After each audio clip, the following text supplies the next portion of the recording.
un vaccin israélien plus efficace que Pfizer et Moderna. C'est à en croire les résultats provisoires publiés par les médias israéliens. Selon la 12e chaîne, 230 volontaires n'auraient en effet pas besoin de recevoir une troisième dose. La raison, ils ont assez d'anticorps 6 mois après les 2 injections, ce qui n'est pas le cas du vaccin Pfizer où le nombre d'anticorps baisse après plusieurs mois. Le vaccin israélien Braille-Light montre donc des résultats encourageants, même si les tests cliniques sont toujours en cours en Israël, en Géorgie et en Ukraine. Mais dans le même temps, certains volontaires n'auraient eu aucun anticorps, et ce même après les 2 injections du vaccin israélien en février dernier. Comme Israël, d'autres pays développent leur propre vaccin. En Inde, le Z-Covid, développé par le fabricant de médicaments indien Zydus Cadila, a entamé les essais cliniques de phase 3 sur plus de 28 000 volontaires.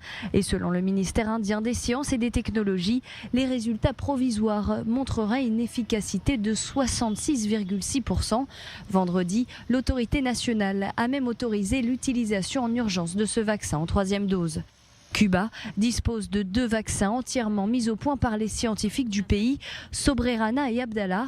Sobrerana vient d'ailleurs de recevoir l'utilisation d'usage et selon les autorités sanitaires cubaines, ces vaccins auraient un taux d'efficacité de 91,2%.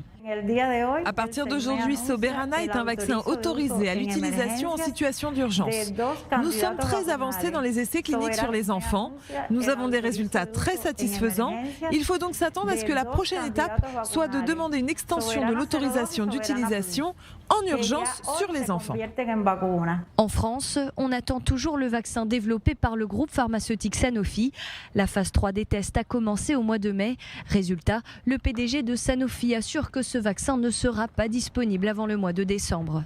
En Espagne, les tests du PHH1V conçus en Catalogne par la compagnie pharmaceutique Ipra ont commencé il y a seulement 10 jours. Pas de vaccin espagnol donc attendu avant 2022.